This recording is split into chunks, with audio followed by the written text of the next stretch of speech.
एक समय की बात है। एक गांव में सफेद साड़ी वाली चुड़ैल का आतंक था। चुड़ैल रात भर गांव में घूमती और गांव का जो भी आदमी उसे दिखाई देता उसे वो घायल कर देती। अरे कोई तो बचाओ, मर गया रे।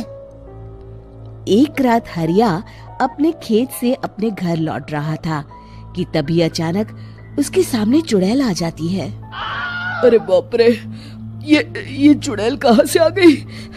आज तो मैं गया काम से।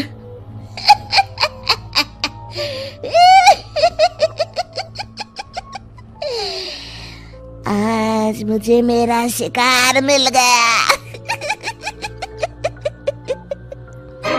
अरे चुड़ैल दीदी, मुझे छोड़ दो।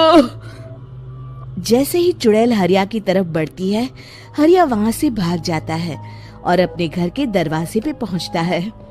अरे भगवान, जल्दी से दरवाजा खोलो, मेरे पीछे चुड़ैल पड़ी है। हरिया की पत्नी जल्दी से दरवाजा खोल देती है। अरे आप इतना हाफ क्यों रहे हैं? अरे मेरे पीछे चुड़ैल पड़ी है, आज तो मैं बाल बाल बच गया। जल्दी से सभी दरवाजे और सभी खिड़कियों को बंद करके बत्ती बुझा दो। तभी चुड़ैल हरिया के घर के पास पहुंच जाती है। अरे वो आदमी कहाँ गायब हो गया? मैं भी देखती हूँ आखिर कब तक बचेगा। मैं अपने शिकार को इतनी आसानी से नहीं छोड़ती।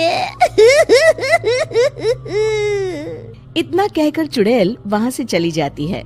वहीं दूसरी तरफ हरिया और उसकी पत्नी दोनों अपने घर की खिड़की से ये सब देख रहे होते हैं।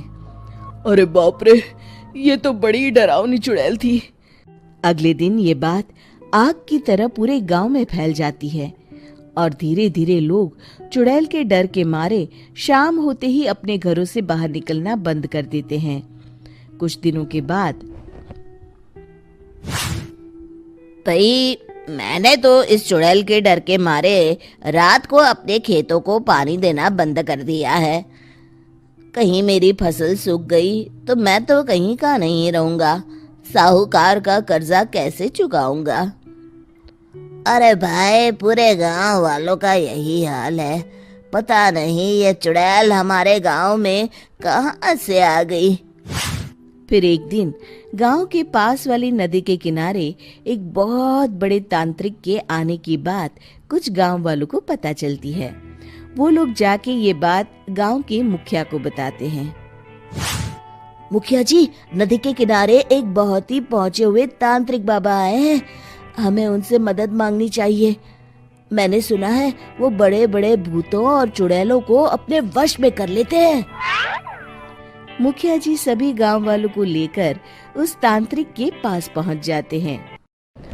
ओम फट स्वाहा, ओम फट स्वाहा। तभी तांत्रिक अपनी बंद आंखों को खोलकर कहता है, क्या बात है? तुम सब लोग यहाँ क्यों आए हो? मुखिया जी उस तांत्रिक को सारी बात बता देते हैं। अच्छा, तो ये बात है। और तांत्रिक अपनी आंखों को बंद कर लेता है। मैं देख रहा हूँ तुम्हारे पूर्वजों ने बहुत पाप किए थे, जिससे ये गांव अब श्रापित हो चुका है। उसी के फल स्वरूप तुम्हारे गांव में चुड़ैल आई है। ये चुड़ैल बहुत खतरनाक है, ये किसी को नहीं छोड़ेगी। हे भगवान, मर गए रे, अब क्या होगा? तभी गांव के मुखिया जी कहते हैं, बाबा, इस चुड़ैल से हम सबको बचा लीजिए, कोई तो उपाय होगा। इसका सिर्फ एक ही उपाय है। सभी गांव वालों को बारी बारी हर दिन अपनी आधी फसल उस पहाड़ी के ऊपर बनी काली गुफा में छोड़ के आनी होगी। तभी उस चुड़ैल की भूख मिटेगी और श्राप का प्रभाव खत्म हो जाएगा और तुम सब जिंदा बच जाओगे। सभी गांव वाले उस तांत्रिक की बात को मान लेते हैं और वहां से चले जाते हैं। फिर अगले दिन से रोज उस गांव के लोग बारी बारी से अपनी आधी फसल उस काली गुफा के पास जाकर रखाते। कुछ दिनों बाद हरिया की बारी आती है। बाप रे, आज तो मेरी बारी है उस काली गुफा में जाने की। क्या करूं, वो तो बड़ी खतरनाक चुड़ैल है। मेरे तो हाथ पैर कांप रहे हैं। फिर हरिया डरते डरते अनाज की बोरियां अपनी बैलगाड़ी में लाद देता है। तभी हरिया की पत्नी उससे कहती है, देखो जी, संभल के जाना और किसी भी हालत में शाम होने से पहले वापस आ जाना। उस चुड़ैल का कोई भरोसा नहीं है जी। हरिया बैलगाड़ी में बैठते हुए कहता है, भगवान, मैं क्या वापस आऊंगा? लगता है अब तो मेरी खबर ही आएगी। इतना कहकर हरिया वहां से चला जाता है।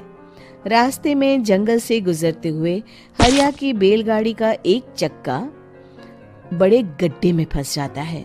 हे भगवान, अब ये क्या मुसीबत है? हरिया नीचे उतर के पूरी ताकत से अपनी बैलगाड़ी को गड्ढे से निकालने की कोशिश करता है।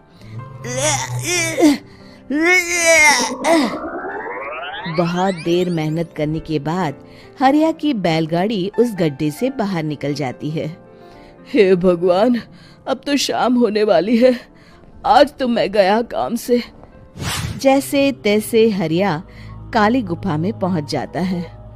अरे मर गया रे, यहाँ तो चारों तरफ डरावना माहौल है। मैंने यहाँ आने में बहुत देर कर दी, कहीं चुड़ैल नाराज ना हो जाए। हरिया अनाज की बोरिया वहां रख के जैसे ही जाने लगता है, तभी उसे किसी के आने की आवाज सुनाई देती है। हरिया एक कोने में छुपकर अंदर देखने लगता है। चुड़ैल वहां आती है और फिर अपने चेहरे से नकली चुड़ैल का मुखौटा निकाल देती है। हरिया ये देख के हक्का बक्का रह जाता है। तभी चुड़ैल कहती है, भैया यहाँ आना। आज तो बहुत अनाज आया है, इसे मिलाकर अब हमारे पास ढेर सारा अनाज जमा हो गया है। कल ही हम इसे शहर में बेच आएंगे और माला माल हो जाएंगे। तभी अंदर से नदी के किनारे वाला तांत्रिक बाहर आता है। अरे, ये तो तांत्रिक बाबा है। हाँ, अब तो हम दोनों की जिंदगी मजे में कटेगी। गांव वालों को बेवकूफ बनाना इतना भी मुश्किल नहीं था। लोग तो तुम्हें सच में असली चुड़ैल समझते हैं। हाँ, तुमने सही कहा। अब ये गांव वाले चुड़ैल के डर से जिंदगी भर इस काली गुफा में अनाज पहुंचाते रहेंगे। अच्छा, तो ये बात है। ये दोनों पूरे गांव वालों को बेवकूफ बना रहे हैं। अभी जाकर सबको बताता हूँ। हरिया उन दोनों की पूरी बातें सुन लेता है और जल्दी से वापस गांव में आता है। गांव वालों को पूरी बात बता देता है। इससे पहले वो दोनों हमारा अनाज लेकर शहर जाए, हमें उन दोनों को पकड़ना होगा। उधर दूसरी तरफ नकली तांत्रिक और नकली चुड़ैल बनी औरत एक बड़ी गाड़ी में सारा अनाज लाद के वहां से निकलने की तैयारी कर रहे होते हैं। जल्दी करो, इससे पहले हमें कोई देख ले। हमें यहाँ से निकलना होगा। और तभी वो दोनों देखते हैं कि सामने से सभी गांव वाले अपने अपने हाथों में मशाल लेके आ रहे हैं। दोनों बुरी तरह डर जाते हैं। रुक जाओ, तुम दोनों का भांडा फूट चुका है। अरे मर गए रे, ये गांव वाले कहाँ से आ गए? तुमने क्या सोचा इतनी आसानी से यहाँ से निकल जाओगे? ये अनाज हमने अपने खून पसीने से दिन रात खेतों में मेहनत करके उगाया है। दोनों मुखिया जी के पैरों में गिर जाते हैं। हमें माफ कर दीजिए, हम दोनों एक नंबर के कामचोर हैं। बिना मेहनत किए पैसे कमाना चाहते थे। हाँ हाँ, अब हम आगे से मेहनत मजदूरी करके पैसे कमाएंगे। हमें कुछ मत करना, हमें छोड़ दीजिए। इतना कह के दोनों गांव छोड़ के भाग जाते हैं और सभी गांव वाले फिर से खुशी खुशी रहने लगते हैं।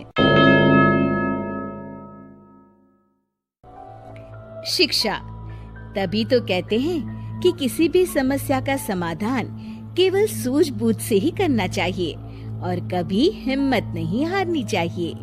दोस्तों, हमें उम्मीद है कि आपको हमारी ये कहानी पसंद आई होगी। कृपया हमारे चैनल को सब्सक्राइब करें और सभी अपडेट्स के लिए बेल आइकन जरूर दबाएं।